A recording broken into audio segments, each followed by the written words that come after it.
السلام علیکم ورحمۃ اللہ وبرکاتہ۔ میں ہوں ساجد گل اور آپ دیکھ رہے ہیں ساجد کی دنیا۔ آج کے درس حدیث میں ہمارا آج کا عنوان ہے وضو کا طریقہ۔ اعوذ باللہ من الشیطان الرجیم، بسم اللہ الرحمن الرحیم۔ عن عثمان رضی اللہ عنہ انہ توضأ فافرغ علی یدیہ ثلاثا ثم تمزمز واستنثر ثم غسل وجهه ثلاثا ثم غسل يده اليمنى إلى المرفق ثلاثا ثم غسل يده اليسرى إلى المرفق ثلاثا ثم مسح برأسه ثم غسل رجله اليمنى ثلاثا ثم اليسرى ثلاثا ثم قال رأيت رسول الله صلى الله عليه وسلم توضأ نحو وضوء هذا ثم قال من توضأ وضوء هذا ثم يصلي ركعتين لا يحدث نفسه فيهما بشيء غفر له ما تقدم من ذنبه۔ حضرت عثمان رضی اللہ عنہ سے روایت ہے کہ انہوں نے ایک دن اس طرح وضو فرمایا کہ پہلے اپنے دونوں ہاتھوں کو 3 مرتبہ دھویا، پھر کلی کی اور ناک میں پانی لے کر اس کو نکالا، اور ناک کی صفائی کی، پھر 3 دفعہ اپنا چہرہ دھویا، پھر 3 دفعہ اپنا دایاں ہاتھ کوہنی تک دھویا، پھر 3 دفعہ اپنا بایاں ہاتھ کوہنی تک دھویا، اس کے بعد سر کا مسح کیا، پھر اس کے بعد اپنا دایاں پاؤں 3 مرتبہ دھویا، اور اس کے بعد اپنا بایاں پاؤں 3 دفعہ دھویا۔ اسی طرح وضو کرنے کے بعد حضرت عثمان رضی اللہ عنہ نے فرمایا کہ میں نے رسول اللہ صلی اللہ علیہ وسلم کو دیکھا کہ آپ صلی اللہ علیہ وسلم نے بالکل اسی طرح وضو فرمائی جس طرح میں نے کیا ہے۔ اور اس کے بعد آپ صلی اللہ علیہ وسلم نے ارشاد فرمایا کہ جس نے میرے وضو کے مطابق وضو کیا، پھر 2 رکعت نماز دل کی پوری توجہ سے ایسی پڑھی جو حدیث نفس سے خالی رہیں، یعنی دل میں ادھر ادھر کے خیالات نہ ہوں، تو اس کے پچھلے سارے گناہ معاف ہو جاتے ہیں۔ حضرت عثمان غنی رضی اللہ تعالیٰ عنہ کی اس حدیث سے جو وضو کا طریقہ ہمیں مکمل طور پہ ملتا ہے، یہ سب سے افضل اور مسنون طریقہ وضو ہے۔ ہاں، یہ بات یہاں پہ ہے کہ یہاں پہ کلی یعنی ناک میں پانی ڈالنا اور منہ میں پانی لینا، اس کی تعداد کا ذکر نہیں ہے کہ وہ کتنی دفعہ کیا ہے۔ بعض دوسری روایات میں یہ ذکر ہے کہ وہ بھی آپ صلی اللہ علیہ وسلم نے 3 دفعہ فرمایا ہے۔ آگے جو حدیث ہم نے بیان فرمائی بالکل ایسی ہی تقریباً حدیث حضرت علی رضی اللہ عنہ سے بھی مروی ہے۔ آپ رضی اللہ تعالیٰ عنہ نے بھی بالکل ایسی ہی وضو فرمایا، اور آپ رضی اللہ تعالیٰ عنہ نے بھی وضو کرنے کے بعد یہی ارشاد فرمایا کہ میں نے بھی رسول اللہ صلی اللہ علیہ وسلم کو ایسی وضو کرتے ہوئے دیکھا ہے۔ آگے جو حدیث میں 2 رکعت خشوع وضو کے ساتھ پڑھنے کا ذکر ہے، ضروری نہیں کہ وہ نفل نماز ہو،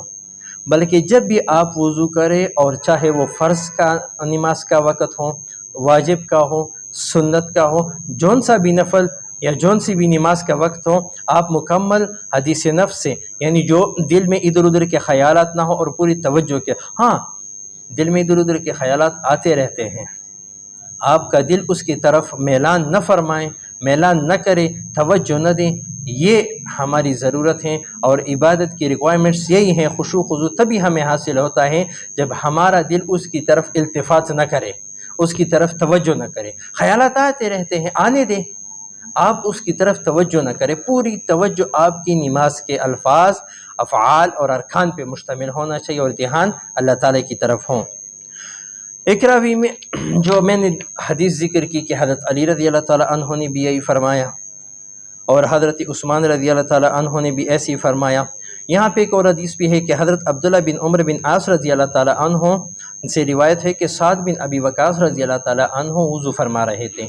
اور وضو میں بہت زیادہ پانی خرچ کر رہے تھے۔ تو حضور علیہ الصلوۃ والسلام نے جب حضرت سعد رضی اللہ تعالیٰ عنہ کو دیکھا، تو آپ صلی اللہ علیہ وسلم نے فرمایا کہ سعد، تم وضو کے پانی میں اسراف کر رہے ہو؟ تو حضرت سعد رضی اللہ تعالیٰ عنہ نے فرمایا، یا رسول اللہ صلی اللہ علیہ وسلم، کیا وضو کے پانی میں بھی اسراف ہوتا ہے؟ آپ صلی اللہ علیہ وسلم نے فرمایا، ہاں، وضو کے پانی میں بھی اسراف ہوتا ہے، یہ بھی اسراف میں داخل ہیں، اگرچہ تم ایک بہتے ہوئے دریا کے کنارے ہی کیوں نہ وضو کر رہے ہو۔ تو اس حدیث سے معلوم ہوا کہ وضو کے آداب میں یہ بات بھی شامل ہے کہ انسان پانی ضائع ہونے سے بچائے۔ بے ادبی معاف، ہم نے بہت سے لوگوں کو دیکھا ہے جو ایک سنت کو اپنا کر دوسرے سنت کے تارک ہو رہے ہیں، میں بطور مثال عرض کیے دیتا ہوں، کوئی بندہ وضو کے لیے بیٹھتا ہے تو وہ جب وضو میں مسواک مارتا ہے، ادھر وہ مسواک مار رہا ہوتا ہے دانتوں پہ، ادھر پانی کا نل کا کھلا ہوا ہوتا ہے، کتنا پانی ضائع ہو رہا ہے۔ حالانکہ اسی حدیث سے جو ابھی میں نے آپ احباب کے سامنے پیش کی کہ حضرت سعد رضی اللہ تعالیٰ عنہ کو نبی کریم صلی اللہ علیہ وسلم نے خود فرمایا، تو آپ خود سوچیں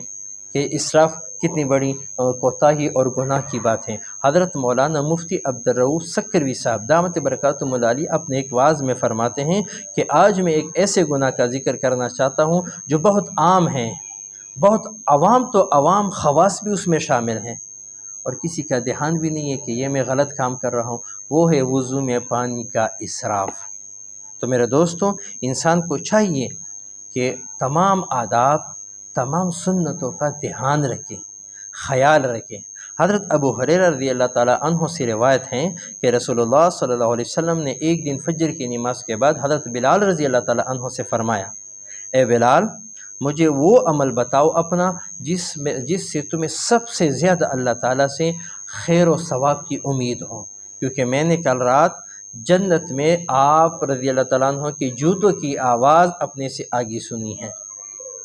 تو حضرت بلال رضی اللہ تعالیٰ عنہ نے فرمایا کہ یا رسول اللہ صلی اللہ علیہ وسلم، مجھے سب سے زیادہ جس عمل پہ اللہ تعالیٰ سے ثواب کی امید ہے وہ یہ ہے کہ میں جب بھی وضو کرتا ہوں اور مجھے جتنی اللہ توفیق دیتا ہے میں کچھ نہ کچھ اس وضو سے نماز پڑھتا ہوں، چاہے وہ نفل ہو سنت ہو۔ اس حدیث سے یہ بھی ملا ہے کہ انسان جب بھی وضو کریں، اگر توفیق ملے، مکروہ اوقات نہ ہو، تو وہ ضرور بھی ضرور نفل نماز ہو، سنت ہو، جون سی نماز بھی ہو وہ پڑھیں۔ یہاں پہ میں ایک نقطہ عرض کرنا چاہتا ہوں کہ جب ہم وضو کے فرائض کا ذکر کرتے ہیں کہ وضو میں کتنے فرائض ہیں، تو ہم جب دیکھتے ہیں تو وضو میں چہرہ سب سے پہلا فرض ہے، لیکن ہم جب وضو شروع کرتے ہیں تو سب سے پہلے ہاتھ دھوتے ہیں،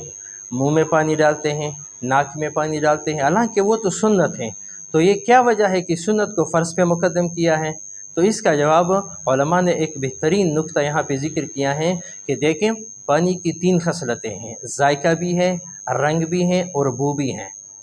جب انسان اپنے ہاتھوں سے پانی لیتا ہے، سب سے پہلے ہاتھوں کو دھوتا ہے، تو اس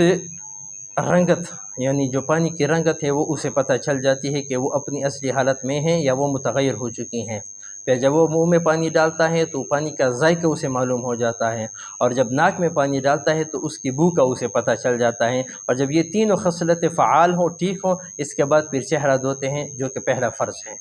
اللہ تعالی ہم اس درس پر عمل کرنے کی توفیق عطا فرمائے۔ وآخر دعوانا ان الحمد للہ رب العالمین۔